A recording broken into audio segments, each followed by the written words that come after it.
Hi there, I'm Birgit O'Connor, and welcome to my studio. Today, I'd like to share with you just a snippet of one of my member meetings where we were talking about how the idea of thinking that your painting needs to be a masterpiece can actually be an obstacle. Because really, what we need to do is experiment and have a good time and remove that idea because that can be a limitation. And one of the things I'm going to talk to you about is that I do have a kids channel where you may want to, and it's for beginners also. It's a great way to loosen up and warm up for a painting without the expectation of being perfect. And I also wanted to show you some of my earlier paintings and just a few of them to give you an idea of what isn't working there. And you might have a different perspective, but I think it's good for you to see. So let's get started and have some fun. What I think about is I'll have an idea. And instead of thinking of a masterpiece, I'm going to go, I have an idea. I'm going to head in that direction. I'm going to experiment. I'm going to see where it goes and go from there. I love But, that. Yeah. if we're thinking about also about a masterpiece, there's a lot of expectation on ourselves and that we have to have the right composition. We have to make sure, and then we have the idea of other people judging us on whether or not it is the right composition. Do I have the light coming in the right way? Blah, blah, blah. So I start off with I have an idea and I'm going to head in that direction, but I have not been able to do any painting, my painting at all, and so that's kind of rounding me back to Sue in a second. But what I have been doing is taking, like in my mind, I'm thinking, what in the world am I doing here? I'm taking things that I don't need to do, and then I am doing something with it, which I'll tell you after we talk here. That is creating a kids channel on YouTube, basically. And it's just because that's all my little brain can manage at the moment. But I'm just kind of playing with this. And again, I just thought it would be helpful for people. And it's hiding in our school, and I wanted to put it out there. And I thought, like, going to the beach, you have like the hermit crab, a really easy one, tide pools underwater. And with the tide pools underwater, it's keeping things super simple, but really if you look above the water, that can be more of a beginner and intermediate level, working with reflection and with a landscape. And, even with all my experience, the reason why I really liked that lesson was to be able to work above and below the water. And then again, keeping things super simple and manageable for kids. So let's look at this here. And so why I did that, we know how challenging that is for people to get the right brushstroke. A lot of times they go in a straight line. They don't change the amount of pressure on the brush, or they're using a synthetic brush and it's not going to hold enough water. So this is why this is important. And it doesn't mean that, looking at it, it's not that exciting, but we're turning it into kelp. And I have another lesson too that I'll do. But then again, just simple, simple things for kids and how it can be incorporated into maybe something like that. And I'll elaborate on those things. But I wanted you to see that. And I also was going over, I just pulled out a few paintings this morning that I saw. Like this painting I did a long time ago. And it's interesting because I think this is going to be sort of relevant to some of the paintings that we're going to look at this morning. And um, what was interesting about this was not one that I really wanted to do. I was doing this as there's some, like for a magazine where it was somebody had a painting and how would you redo this? And at the time, I might think about it. I see all the things I don't like about it now. But what I do like is the amount of water and color here. I don't like the structure of this over here. I would probably use our little piece of paper to have more fun and freedom with the rocks. Here, I'm trying to be more contained. So in one of the paintings that we're going to see, I'm going to tell them to loosen up the edges because you can see here, this is contained. That's contained over there because I'm trying to paint either what I see or what I think needs to be there. And if we lose an edge here and there, it maybe for some people that might look a little sloppy, but it actually allows us a lot of freedom to make mistakes. And allows the viewer to also use their imagination in there. But I wanted you to see what I did a long time ago. This is the most successful area right here, which led me more into atmospheric landscapes.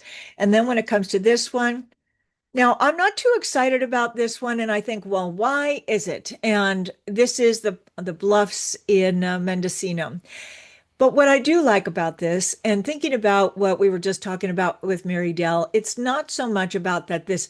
So, in case Mary Dell, you weren't paying attention, I got your attention right there. So, with this here, I was um, using that little piece of paper.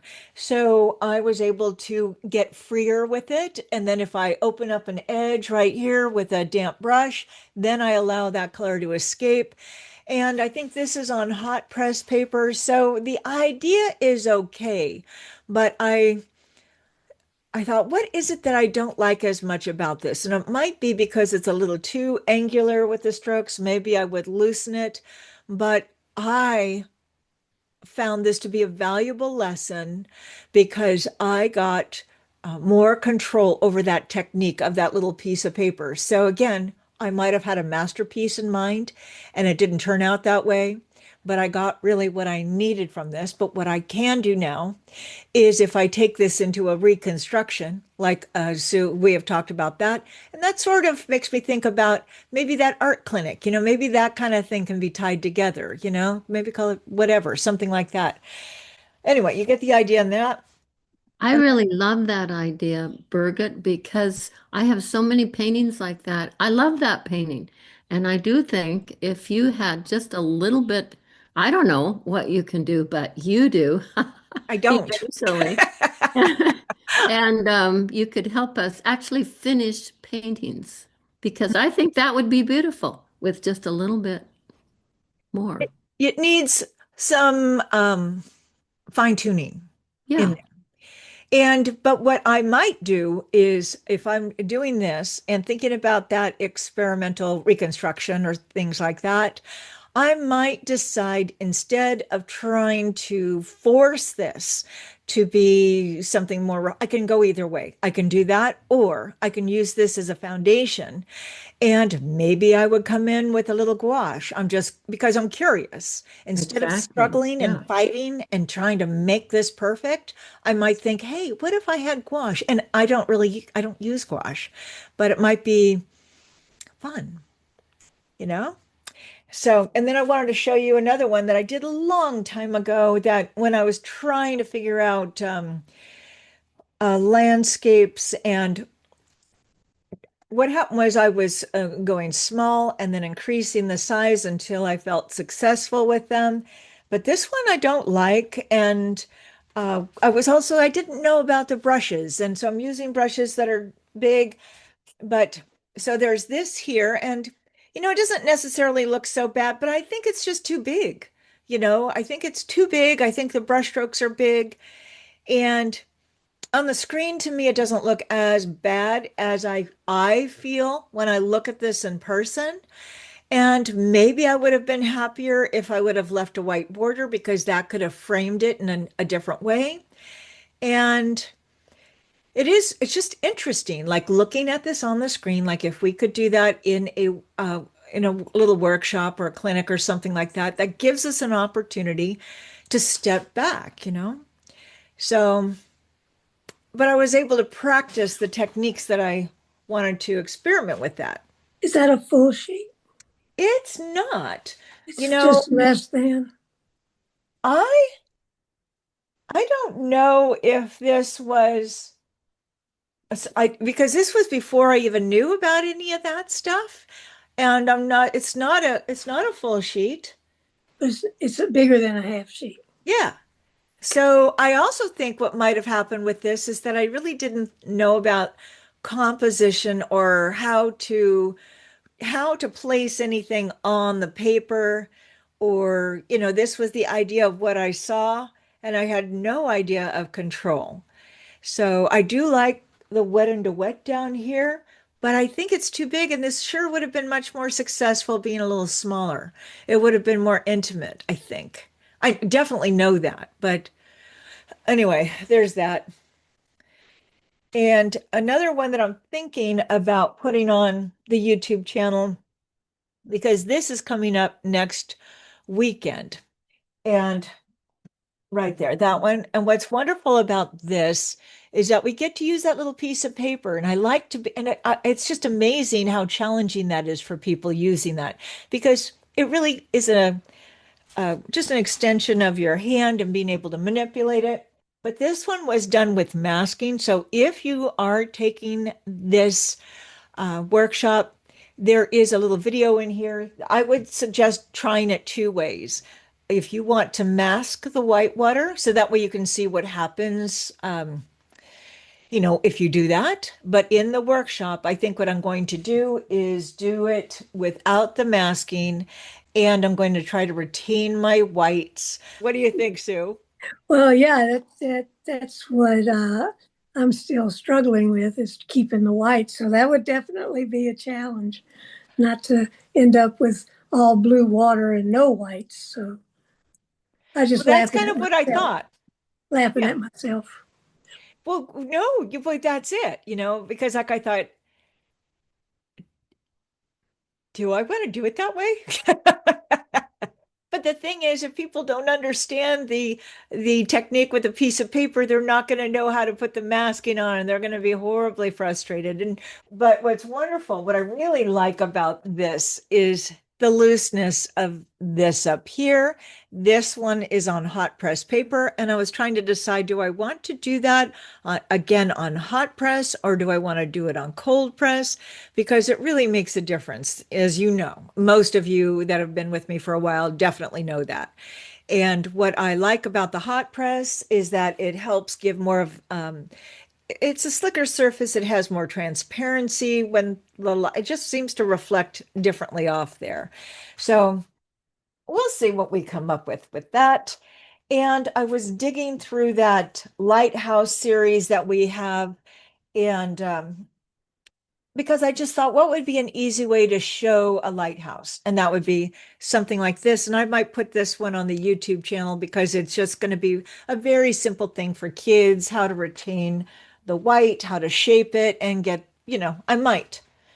And you can get the idea there. So anyway, those are the things that I've been up to, and along with deep in kids. It's amazing, and that you support their playfulness is what hooks them. And the fact that she wasn't trying to tighten up and be a perfectionist, which is normally what she does, and she just played, and it turned out really well. So I think that the kids' channel is a little more playful is fantastic, and that you have your granddaughter on there smiling from ear to ear is a fabulous recognition that it is okay to have fun and you don't have to be good at anything to have fun. So that's why I'm excited about it. So you have visited the channel. But I do want to go back and check some of them out. And I just think it's fabulous. Thank you. I wasn't sure how I felt about making this. I'm going to look for a picture up here, but I just didn't know how I felt about putting it out there on YouTube. But I just, I just think that this is the right place for it. Like I was terrified when they were in the studio. I thought, oh my gosh, they're up here. I had a 3-year-old and her, and they're painting. And I thought, I must be out of my mind to do this because they're going to throw paint everywhere. But they were so into it. Look at that. I was just amazed. Well, it is a huge thing, like trying to go back and simplify things. Like we know how we're going to approach it, but to break it down into a way that they can understand in a simplified form is exhausting. But what's also wonderful is making this accessible. So they're not just on their phones, that they're doing something a little different and using that creative side of their brain. Well, thank you so much for joining me today. I hope that you're inspired and that you've learned something new and that not every painting needs to be a masterpiece. And If it's not, just put it away for a while and come back to it later with fresh eyes, because you never know what it needs. It might need just even one brush stroke, or maybe you'll come back in and decide to do something completely different with it. So it's always fun to experiment, because that's what leads us more into our deeper creativity and growth as an artist. Now, if you are really in a slump and you don't know what to do next, you can always visit my kids' channel. I'll put a link in the description below, and that'll help you just loosen up, have fun without any expectations, and you can always share this with your friends and neighbors and grandkids, and just kind of paint and have a good time without that expectation of being perfect. So until next time, have fun and happy painting.